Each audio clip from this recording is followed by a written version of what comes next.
Со времен революции никто не пробурил ни одной скважины, уже сказали. Нам известно, что это дело бесполезно.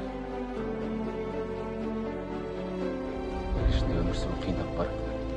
Қызыл көздер, домалақ арыздарын көрді. Не олардың қайда бара жатқанымызды білмейді.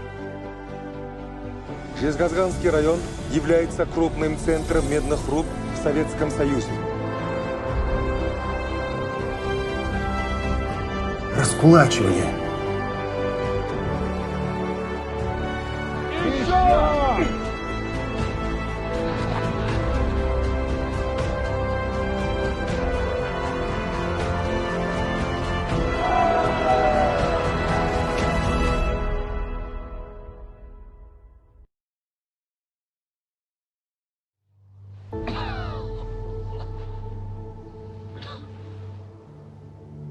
Біреу бар ма?